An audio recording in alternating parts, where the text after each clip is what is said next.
Well, good morning and welcome once again to Elevenses. I'm Kevin Williams of Survival Skills Rider Training, and this is show number 221. It's Wednesday, the 9th of March. It's a reasonably bright and sunny day outside here in London as we move into the early spring. Weather's warmed up a little bit from a freezing cold weekend, but it's still a bit breezy out there and not particularly wonderful biking weather.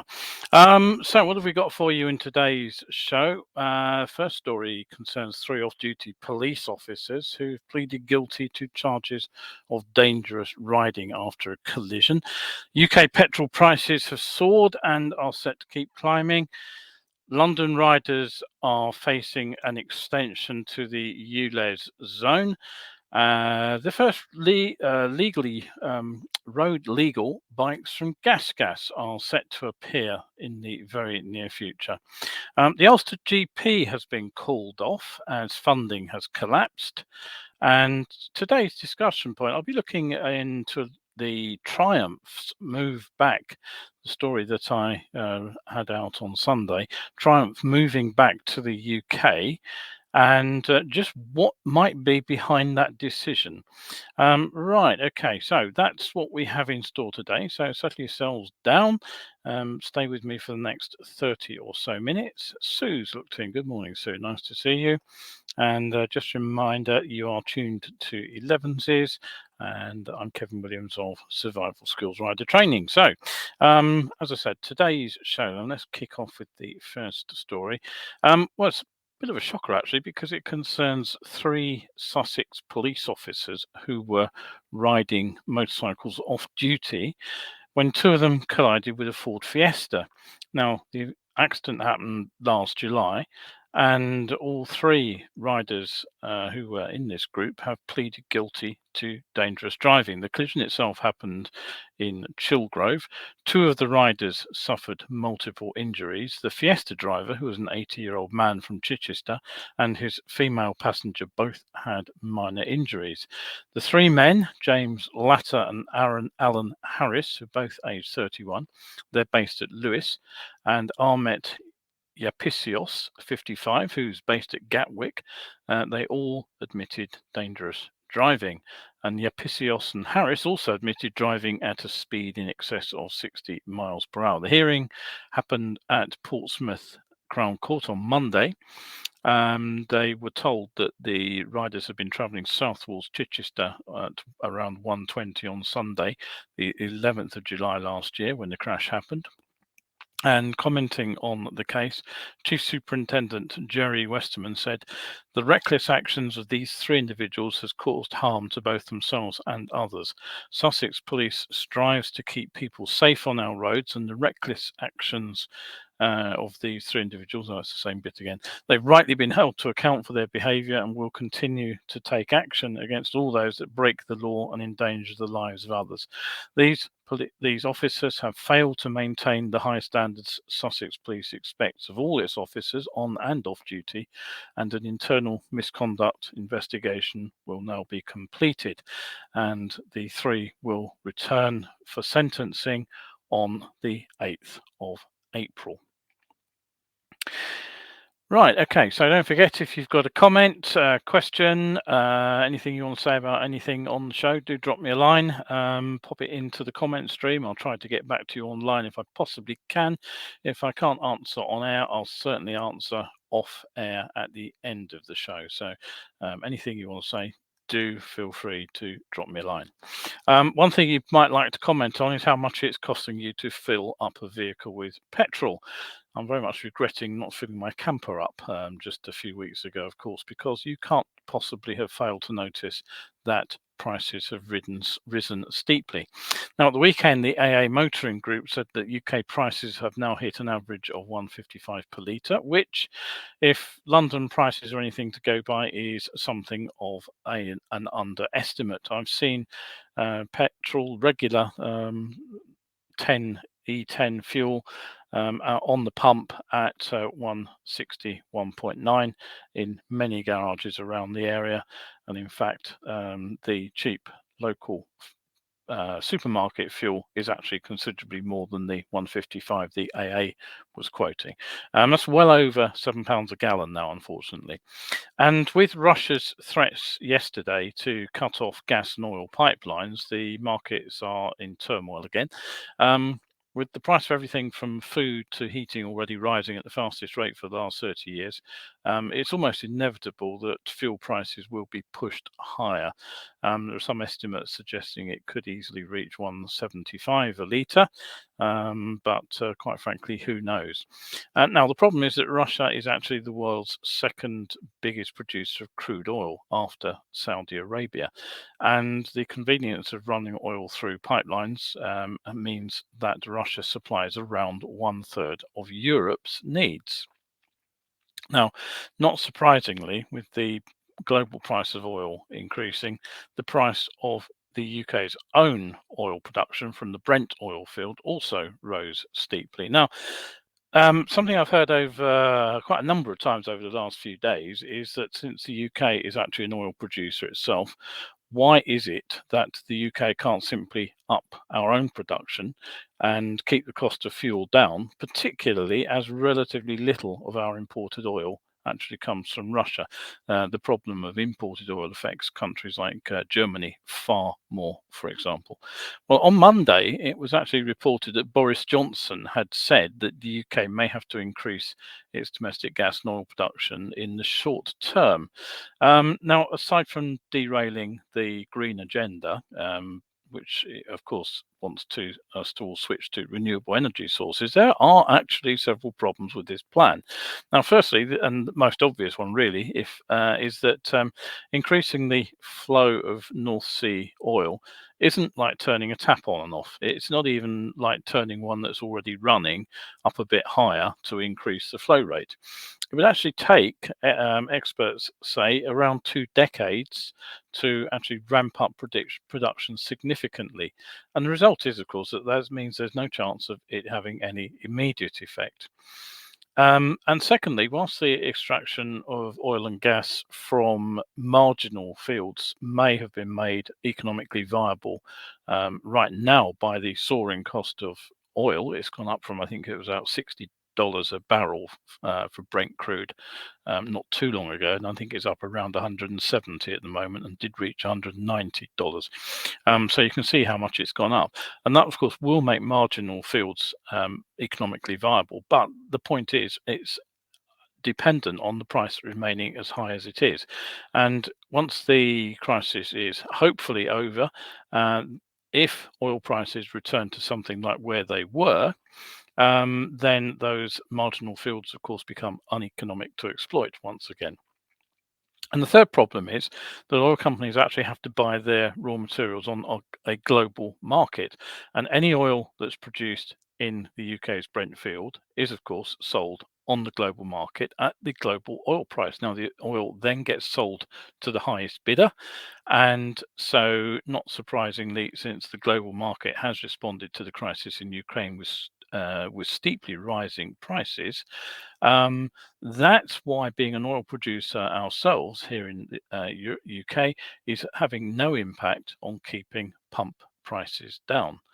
Now, it's interesting to note that by contrast, building a wind farm costs much the same, I believe, as developing. Well, no, I'll take that back. I don't know, actually.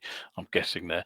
I don't know what the cost of developing a wind farm is, but what I do know is that developing a wind farm doesn't take anything like as long. It can go from the planning stage to operational in 2 years. So if anything, it's likely, I'd say, that the Ukraine war won't encourage increased oil production. It will more likely push us towards electric renewable sources even more rapidly, and that means, of course, even more quicker move to electric vehicles. Right, now, if that wasn't enough, just to rub salt into the wounds for riders of older vehicles and motorbikes, of course, in London, the need to fund the city post-COVID has led to the London Mayor drawing up plans for an expansion of the London ultra-low emission zone from 2023. Now, under the plans, the area that would be covered would go out right out to the boundary of all 32 boroughs of London. And to just give you an idea of where this actually lies, we should have a picture coming up on screen any moment. There it is. I've lifted that one from Wikipedia this morning, so you can see the blue rings around London is the M25. The sort of yellowy area is the out of London, the counties around London, and the pale sort of grayer area in the middle is actually the London boroughs, all 32 of them. So you can see that the area which it would expand out to, it would increase enormously in size. At the moment, it's bounded by the north and south circular roads, which are sort of roughly this area here. So it would be a fairly major expansion. Now, why is it happening? Well, Mayor Sadiq Khan, he said that road pricings would be the fairest solution in the future and would enable the existing road user charges to be scrapped. He said that TfL's still many years away from being unable to implement such a scheme. Okay, so he said the climate emergency means that we only have a small window of opportunity left to reduce carbon emissions to help save the planet. And despite the world-leading progress we've made over the last few years, there's still far too much toxic air pollution. And he continued, in weighing up the different options, the rising cost of living was a key consideration for me, because at a time when people's budgets are under pressure, I'm not willing to ask people to pay more unless I'm absolutely convinced it's justified to save lives and protect the health of Londoners. So, in other words, the main argument in favour of the scheme is a health one. Now, I generally steer clear of politics while I'm delivering these shows, or in fact in any of my work activities, but it is actually worth remembering just why TfL actually needs cash. Whilst the reduction in the amount of petrol engine and diesel engine vehicles would improve the health situation, and obviously it does cost a lot of money to deal with people who have breathing related and pollution related illnesses. The main reason is the lockdown. It was due to COVID, which of course led to a huge drop in revenue from trains, tubes and buses as people switched to working from home and avoided public transport. And the service itself started incurring huge losses. Now, what that meant was, of course, that for a time, the capital's cash reserves could prop TfL up, but as they were shrinking at an alarming rate, appeals were made to central government for funding. The government then made some bailout payments to prop up TfL and the London Transport Network, but they made it entirely conditional on Sadiq Khan raising extra funds. So I would say that makes it rather disingenuous of Tory Transport Minister Grant Shapps to claim it is a money-raising scheme. Well, yes, of course it's raising money, but it's one that was forced on London by a lack of unconditional support from central government. And the bills have to be paid, the trains have to run, the tubes have to run, the buses have to run, the infrastructure has to be maintained, and most of all, the people who operate the system have to be paid.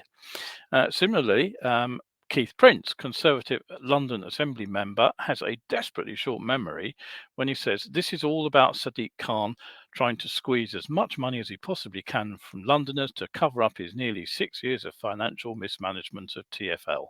Sounds damning, doesn't it? But it is a politically charged statement. If he checks the numbers, he'll find that the deficit left behind by Boris Johnson, who you may recall is the Prime Minister at the moment, and a Tory, who was Sadiq Khan's predecessor as London Mayor. He left a huge deficit, and that deficit has actually been significantly reduced under Sadiq Khan right up until COVID hit. Now, support for the extended ULEZ plan does exist. For example, Kevin Fenton, who's the Public Health Regional Director for London, who said tackling London's air pollution will require bold action from us all. And Liberal Democrat London Assembly member Caroline Pidgeon said it is right and necessary to tackle toxic air pollution. And she makes the point that air pollution does not stop at the north and south circular roads. Absolutely. Anyway, to move on from the politics there, aside from the hit to the wallet for anyone driving a non-compliant vehicle, I do think there are three areas that this scheme could be questioned. Now, the current zone was actually created in last October, so not very, very far away. And at the time, it was assumed that the money from the scheme would actually cover the shortfall in funding. But it turns out that the actual income generated hasn't met predictions because of two things. There's been more of a move to compliant vehicles than was forecast, and I think people have actually cut down the number of journeys they're doing. So TfL's forecasts for future revenue have thus been adjusted downwards, and it doesn't say much for the modelling that went on if they got it so badly wrong that they need to reap another cash bonus by moving the zone outwards to the edge of all the London boroughs. The second is that the cost of installing the cameras has been significant. Now, it's said that moving the limit of the ULEZ zone out to the north and south circular roads has cost £130 million. And of course, there are allegedly routes in and out of the zone that aren't actually covered by cameras. Now, if you think about the extension from the north circular out to the almost to the M25 and in one place just beyond it, you can imagine that the number of cameras that are required to cover that area is going to be utterly astronomical. And frankly, I don't actually see how they're going to be able to do it. The last question I have is I don't understand why the cameras themselves can't be used to introduce a form of road pricing. Now, it may not be the high-tech road pricing which kicks in the minute your vehicle starts to move, which is, I'm sure, what the TfL would like to see.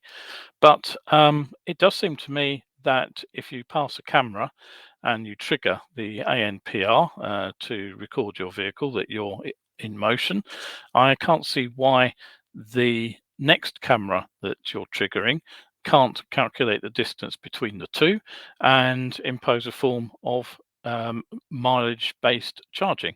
Yes, perhaps have a fixed charge to start with, a minimal fixed charge, but then basically, why is it not fairer that somebody travelling 20 miles or 40 miles backwards and forwards across London pays a lot more than someone who's making a 2-mile journey to pick up a piece of furniture or something from the local superstore? I really don't understand why that option can't be pursued. Now, the fact is that the people owning non-compliant vehicles are likely to fall into low-income brackets, and you know, I feel it's is it actually right and proper that somebody should ditch an older but still fully functional vehicle with all the aspects of the scrappage that that incurs, you know, and expecting them to shell out for a brand new vehicle through the TfL's proposed scrappage scheme is, I think, completely unrealistic. Many of us are stuck with what we own for the foreseeable future. I do have an elderly Honda 600 sitting outside the window. And it's not compliant. I don't ride that one a great deal because it is my backup bike these days. My other bike is compliant, but you know, to replace that, it would cost me, well, I don't know, probably upwards of about £8,000 or £9,000 now. And I'm certainly not in a position to replace my low mileage but too old to qualify camper. So, you know, there are objections to the scheme which I think are reasonable. Now, the other thing that is, I know for certain that some short journeys within the scheme aren't always going to be caught on camera.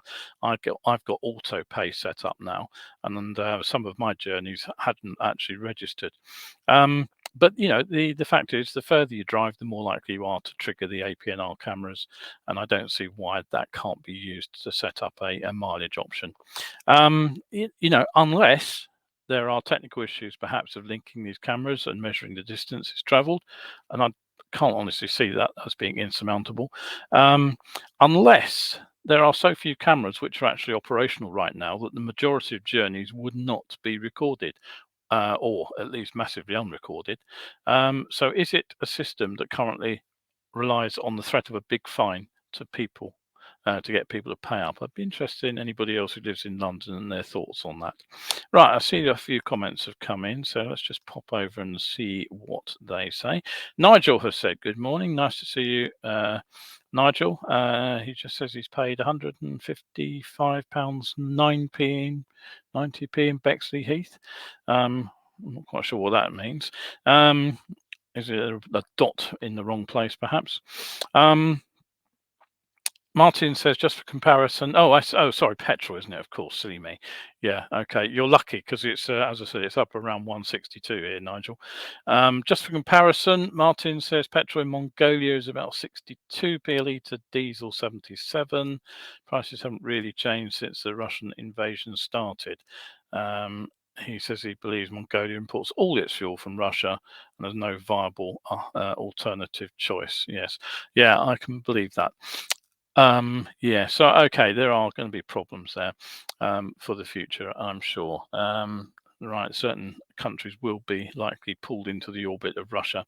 What can I say? It's politics. I'm going to steer clear of that topic again and move back to motorcycles and talk about Pira Mobility Group.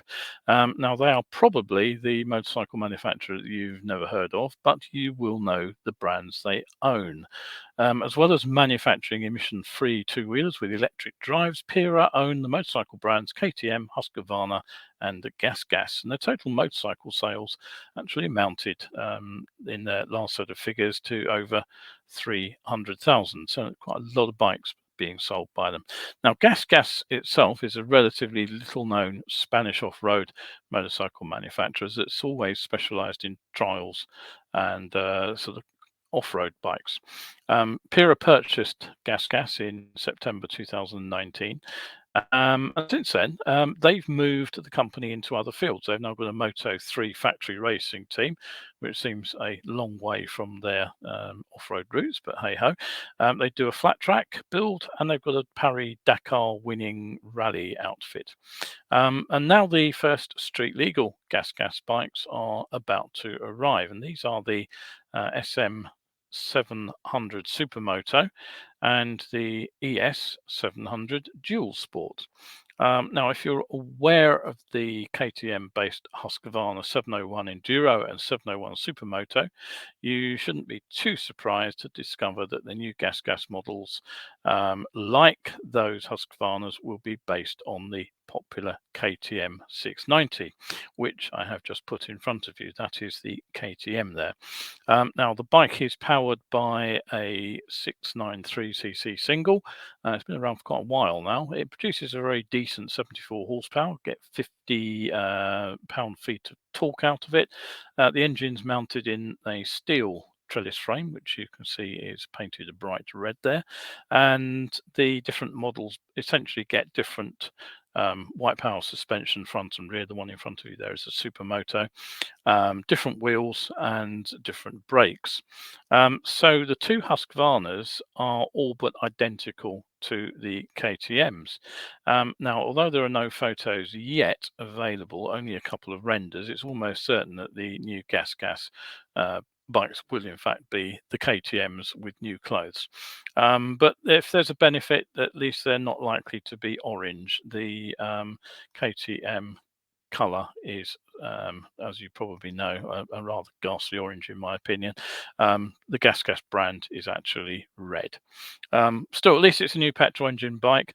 We're not seeing many of those around at the moment, but the question I would ask is the GasGas brand actually going to encourage new riders to switch from competing manufacturers? The brand is at least well known in Spain, which is of course a big market for motorcycles. Excuse me while I get rid of the cat, who probably wants lunch. Or will they just pull sales from KTM and Husqvarna, which would be my worry. Right, okay. The Ulster Grand Prix, which is one of the premier events in road racing after the TT in the Northwest 200, has sadly been cancelled.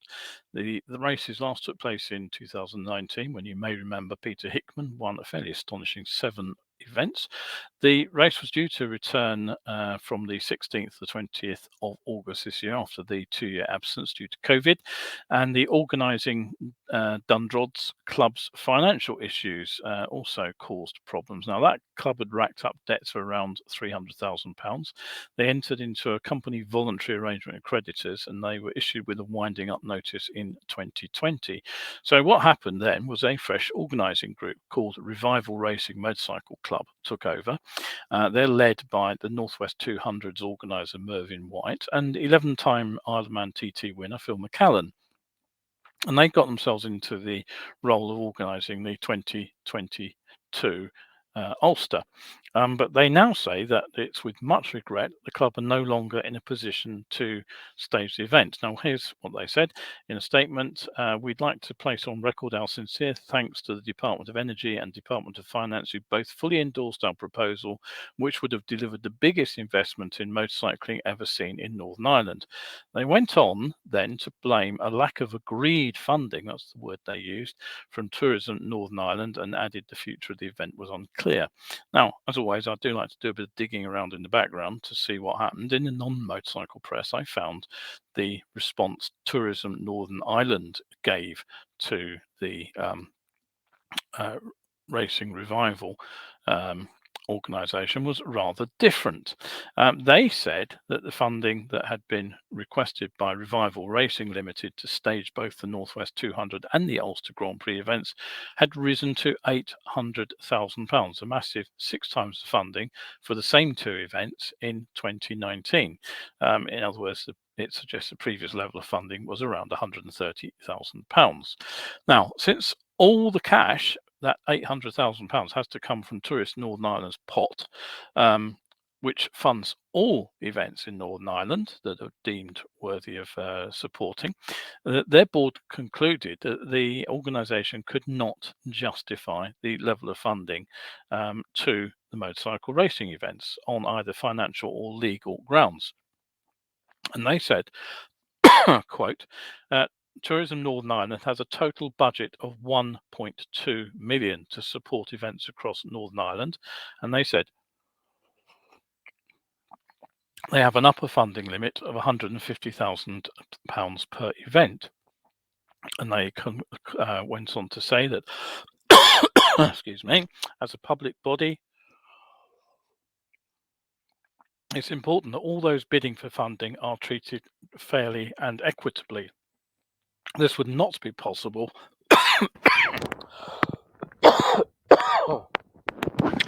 This would not be possible whilst offering the amount of money requested by Revival Racing.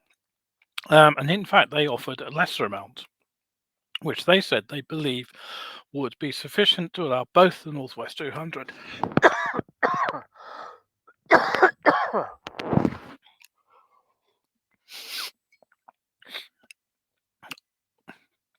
So they offered a lesser amount, which they said we believe would be sufficient to allow both the Northwest 200 and the Ulster Grand Prix to progress this year. So in other words, there was cash on the table to help with the cost, not the amount that the organisers had asked for. Tourism Northern Ireland concluded, we're disappointed to hear that Revival Racing has decided not to proceed with the Ulster Grand Prix this year. So why the massive jump in the ask for cash? Well, you know, when it said that it would be the biggest investment in motorcycling ever seen in Northern Ireland. Let's be fair. This is this is not money being put in by the private sector. This is money being put in by the government. So you can understand why that huge investment was turned down. I believe a nail in the coffin of several other road races has been the cost of insurance. It certainly put the skids under several road races in Northern Ireland. And even the TT is now supplementing their income with a pay-to-view live stream. So frankly, I think unless a big sponsor can be found, it looks like the Ulster GP could be going the way of those lesser events. Right, okay, so don't forget, if you have missed any of these shows, if you want to catch up, they go out Wednesdays and Sundays live at 11, but they're all streamed over on YouTube. I get them up there usually about an hour after the live stream is finished. And of course, you can view them also here on Facebook. It's just easier to find them on YouTube where they're in their own playlist. So let's conclude with the U-turn by Triumph. Now, I mentioned last time out that there was a fairly astonishing policy change, which means that the company is actually planning to return a significant chunk of their motorcycle manufacturing back to Hinckley. They were managing to build about 5,000 motorcycles each year, or at the moment at Hinckley, it's going to go up to around 20,000. Now, it was only in 2020 that Triumph announced it was shutting down nearly every production line in the UK and shifting its main manufacturing operation to Thailand. At the time, they were building about 65,000 motorcycles a year, and they actually said that they were going to only build specialist models and factory customs in the UK. Everything else would go to Thailand. So what's behind this change of direction? Well, Triumph have had a factory in Thailand since 2002, but it's been manufacturing components, not complete machines. Now, by the end of that decade, 2 more factories were set up, and they handled injection molding and frame painting, as well as die casting and component machining. The crankcases, for example, were machined out there. Full bike manufacturing did follow, and the Bonneville models were the first to be produced in Thailand. Now, asked in September 2020 what was actually left in the UK, Steve Sargent, who's Triumph's Chief Product Officer, said, "We've got camshaft and crankcase machinery there. All the cranks for bikes around the world are made here. We have a paint shop as well as a setup to prototype anything that's made in Thailand. We have an assembly side here too." And he said at this time that Speed Triples, Tiger Sports, Explorers, Rocket 3s and Daytonas were all assembled here in the UK. But by the end of last year, the final remaining product lines were building just the Speed Triple and the Tiger 1200, just around 4,500 bikes. Now, Triumph, it was said, planned to realign their operations, you'll recall, and this was part of their ambition to double its share of the Asian market over 3 years. As Triumph put it, they would facilitate the more efficient production of specialist prototype bikes and the continued manufacture of high-end bespoke motorcycles, such as the factory custom bikes here in the UK, but Chief Commercial Officer Paul Stroud said that the 530 million turnover of the business, they were expecting to see a huge growth in sales across Asia and China in the next few years. And that was what made Thailand the obvious choice for mass production. He said Triumph also needed to adapt to growing competition for the kinds of bikes it makes, whilst many of its competitors were moving their production to low-cost countries. And I suspect one of the companies he's talking about here is Harley Davidson, who have created a manufacturing facility out in Thailand. And Paul Stroud continued, "We're now preparing for Triumph's next wave of strategic growth. We want to maximize the growth opportunity for the brand globally, particularly in the Asian markets. That's why we're increasing design resources in the UK and focusing mass production in Thailand." Now, statements at the time emphasised that Triumph would continue to invest in the R&D and would actually put more money into it in Hinckley. But not surprisingly, there were job losses on the factory floor. So why the factory ping pong? Well, Triumph are now saying it's down to 3 factors. They're saying it's now increasing sales in the UK and European markets that's driving this change. Overall growth in their global dealer network and a bigger global footprint for the brand are leading the bike manufacturer to resume production in the UK. Now, the earliest reference I found to this was a story run in Business Live. on 1st of December. Just about the time, in fact, they were celebrating the millionth modern era triumph. And that again quotes Chief Operating Officer Paul Stroud, saying that Hinckley had a team of almost 700 people providing head office functions and designing, engineering, and testing. And the company was continuing to build bikes there. The story said that Triumph expected to build more than 5,000 bikes in 2021's. And here's the crucial line: with plans to grow that as demand grows. Now, he was quoted saying, "It was always our intent to maintain an element of production here, and it fluctuates up and down. It was never the case we were stopping production here in the UK, and that has never been the intent of the company." Now, I have to say that's not how I read the move as it was portrayed in 2020, when the Triumph press release was widely reported as saying that the Triumph factory would simply produce those specialist high-end bikes that I was talking about. And of course, by August last year, 85% of all Triumph production was taking place at their 3 Thai factories. 8.5% actually in Brazil, and just 6.5% in the UK. Now, the statement in December said something else, that the production in the UK would actually start ramping up to reflect growing demand for certain models in Europe. Now, it's money that speaks when decisions like this are being made. It's expensive to keep swapping production from one place to another. It really isn't quite as simple as flicking a switch. You have to actually get the supply chains in place. And whilst Triumph obviously make some of their own products, they'll also be reliant on other suppliers for a lot of things like, I don't know, probably things like indicator lenses. And those supply chains have to be reconstructed. So it's not going to be cheap. Now, the first factor is that Thailand is an important market for powered two-wheelers. It's one that's rapidly becoming more sophisticated in its tastes for premium brands, and Triumph's sales in Indonesia were up 300% in 2021. Now, back in September 2020, Steve Sargent, Triumph's Chief Production Officer, was asked where Triumph's biggest markets are, and he said it's the US first, the UK second, where about 15% of all Triumphs built are sold, and then France is third. But as I said, Triumph, he noted, is a growing market, and he said that of the premium brands, Triumph had almost 50% market share out there. So that's one reason to build in Thailand. But a factor not mentioned is that Thailand also imposes significant tariffs on imported motorcycles. For example, Harley Davidson, if they're brought in from the US, they're subject to a 60% tariff. And as it's their second biggest market, Thailand, that is why they established a factory locally, because that enables them to sidestep these tariffs. And it appears that UK-made Triumphs were also subject to the same huge 60% import duty. And once again, putting a factory out there and building the bikes allows them to sidestep that particular hit.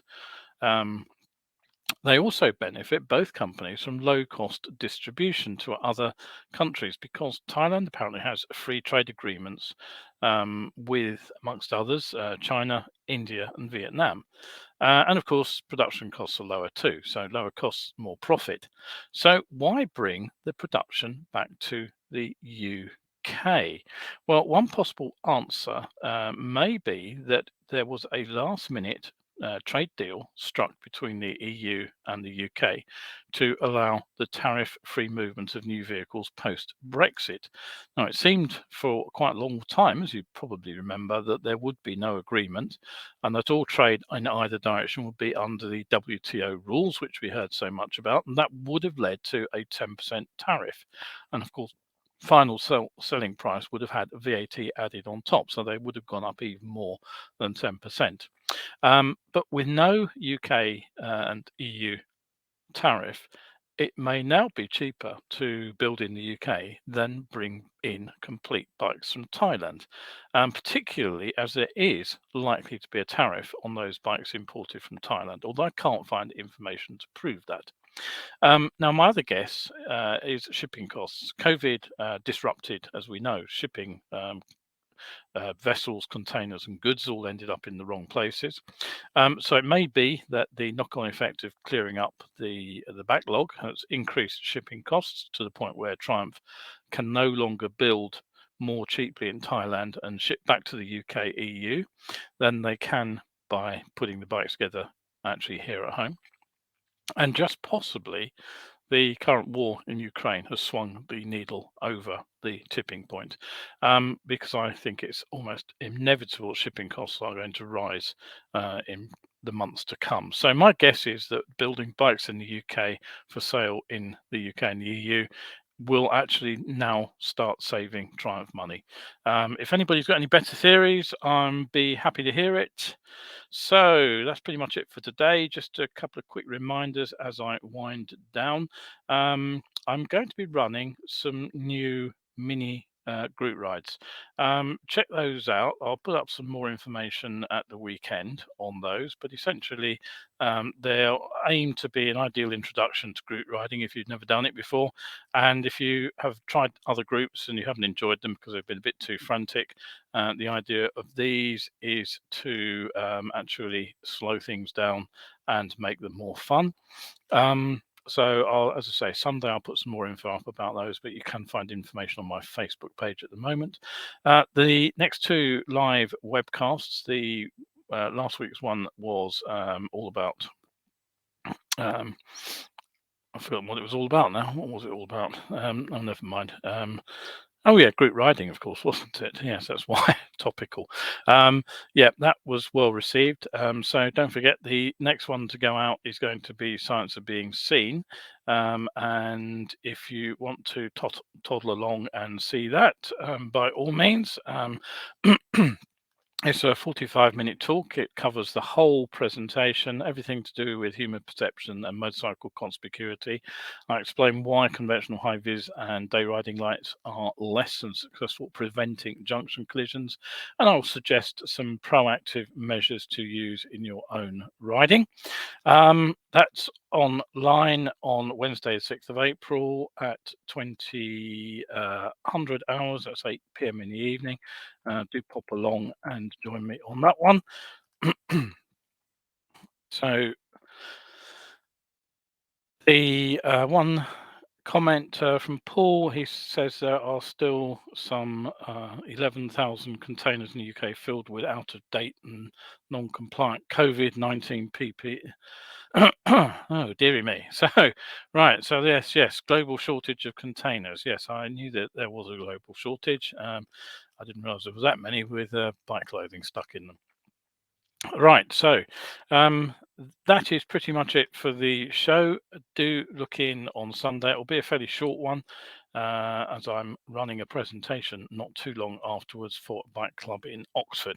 So that's it for another show. As last time round, I just like to say my thoughts are still out there for all those suffering in Ukraine.